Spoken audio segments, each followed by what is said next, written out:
한 집안이 왜 무너질까요? 오늘은 이 질문에 대해 정말 독특하고 어쩌면 좀 도발적이기까지 한 진단을 내리는 어떤 가르침을 한번 들여다볼까 합니다. 자, 이 가르침은요, 사실 우리 주변에서 아주 드물지만은 않은, 하지만 정말 스트레스 받는 바로 이 상황에서 이야기를 시작해요. 남편이 처가살이를 하게 되는 경우 말이죠. 과연 여기서 어떤 답을 내놓는지 같이 한번 들어가 보시죠. 와, 시작부터 정말 깜짝 놀랄 만한 주장을 던집니다. 집안이 망하는 건 아내 탓이다. 절대 남자 탓이 아니다.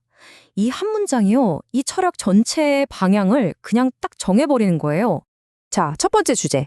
남자가 처가에 들어갈 때 이 관점에서 보면요. 남자가 처가살이를 하는 건 그냥 본의 없어서 내리는 결정 그 이상이라는 겁니다. 이건 훨씬 더 깊은 문제의 징상이라는 거죠. 뭔가 근본적으로 잘못 돌아가고 있다는 아주 명백한 신호라고 보는 거예요. 그러니까 여기서 중요한 건 돈이 없다는 현상이 아니에요. 이 철학이 지적하는 근본적인 원인은 바로 아내가 자신의 본분, 그 본질적인 의무를 다하지 못했기 때문에 가정의 어려움을 스스로 불러들였다는 겁니다. 자, 그럼 두 번째, 아내의 책임은 과연 뭘까요? 부제는 우주적인 분업입니다.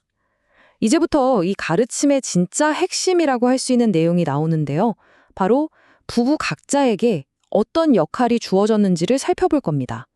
이게 모든 주장의 기반이 돼요. 여기서는요, 아주 명확하게 역할을 둘로 나눕니다. 남편의 역할은 힘을 제공하는 것, 그러니까 밖에서 열심히 일하는 거죠. 그리고 아내의 역할은 지혜를 제공하는 거예요. 남편이 벌어온 모든 자원을 잘 관리하고 운용하는 거죠. 이 가르침에 따르면 이 두 역할은 절대 섞여서는 안 된다고 아주 단호하게 말합니다. 여기서 운용이라는 단어가 정말 중요해지는데요. 바로 아내가 가족의 수입과 자원을 얼마나 능숙하게 사용하느냐, 그 능력을 말하는 겁니다. 결국 핵심은 이거예요. 돈을 얼마나 버느냐가 문제가 아니라는 거죠. 그 벌어온 돈을 어떻게 운용하느냐, 여기에 모든 게 달려있다는 겁니다. 운용을 잘못하면 그게 바로 진짜 경제적 어려움의 시작이라고 보는 거예요. 자, 이제 세 번째 파트로 넘어와 볼까요? 우주 에너지의 법칙입니다. 여기서부터는 이야기가 좀 더 형이상학적인 차원으로 들어갑니다. 단순히 부부의 역할을 넘어서서 우리 삶의 성공과 실패를 지배하는 어떤 거대한 에너지 시스템에 대한 설명이 시작되거든요. 이 주장에 따르면요, 우리가 뭔가 잘못을 하잖아요? 그러면 대자연, 혹은 신이라고 할 수도 있겠죠? 거기서 우리 에너지를 그냥 가져가 버린대요. 이게 무슨 벌을 주는 개념이 아니고요. 그냥 내가 한 행동, 내가 저지른 실패의 직접적인 결과, 일종의 자연법칙 같은 거라고 설명합니다. 예를 들면 이런 식이에요. 내가 가진 에너지의 무려 70%를 한 번의 실수로 잃어버릴 수 있다는 겁니다. 와, 70%라니? 정말 어마어마한 양이죠. 그렇게 되면 어떻게 될까요? 나에게 남은 건 고작 30%의 에너지뿐입니다. 이제 그걸 가지고 아주 겸손하게, 불평 한마디 없이 묵묵히 살면서 일해야만 한다는 거예요. 주어진 운명을 받아들이고 인내해야 한다는 거죠. 근데 여기서 되게 흥미로운 점이 있어요. 이게 끝이 아니라는 겁니다. 에너지를 되찾을 길이 명확하게 있다는 거예요. 자, 남은 30%로 겸손하게 노력하면서 성과를 보이잖아요? 그러면 에너지가 50%까지 다시 채워집니다. 그리고 그 과정에서 남 탓하지 않고 계속 나아가면 결국에는 잃어버렸던 100%를 전부 회복할 수 있다는 희망적인 메시지를 주는 거죠. 자, 네 번째 주제입니다. 3년간의 구원 계획. 다시 말해, 독립으로 돌아가는 길이죠. 그럼 아까 그 처가살이하는 부부에게 구체적으로 어떤 조언을 해주는지 한번 들어볼까요? 여기선 아주 구체적으로 3년이라는 시간을 딱 정해줍니다. 이 힘든 처가살이 기간을 일종의 3년짜리 공부라고 보는 거예요. 시작은 모든 잘못을 인정하고 감사한 마음으로 겸손하게 들어가는 겁니다. 그리고 그 기간 동안 장모님으로부터 오는 온갖 시험들을 묵묵히 견뎌내는 거죠. 그렇게 3년을 보내고 나면 새로운 지혜와 내공을 얻어서 당당하게 다시 독립할 수 있게 된다는 그런 로드맵입니다. 이 원리를 배우면 3년 만에 나올 수 있다. 하지만 그렇지 못하면 7년, 15년이 지나도 영원히 거기 갇히게 된다. 와, 정말 단호하죠.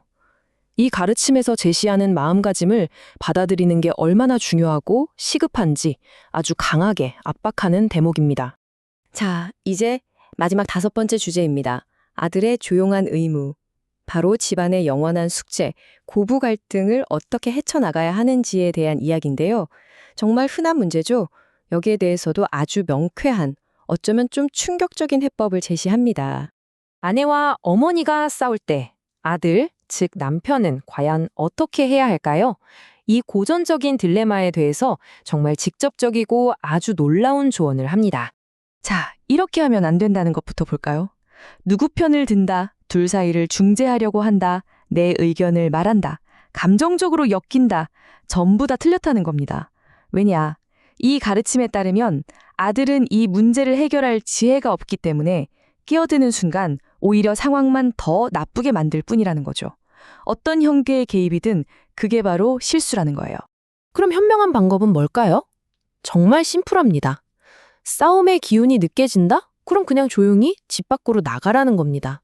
그리고 친구 만나서 맥주를 한잔 하던 커피를 마시던 하다가 집에 평화가 찾아왔을 때쯤 돌아오라는 거죠. 이게 바로 불간섭의 철학이에요. 아들의 역할은 문제를 키우지 않고 괜히 거기에 얽혀서 업보를 짊어지지 않도록 스스로를 그 상황에서 빼내는 겁니다. 그러니까 여기서 핵심은 뭐냐면요. 아무것도 안 하는 무대응이 오히려 가장 현명하고 책임감 있는 행동이라는 거예요. 정말 역설적이죠? 아들이 괜히 끼어들면 그 순간 무식한 사람이 돼서 자기가 만든 문제에 짐까지 다 짊어지게 된다는 논리입니다. 정리해보겠습니다. 오늘 살펴본 이 철학은요.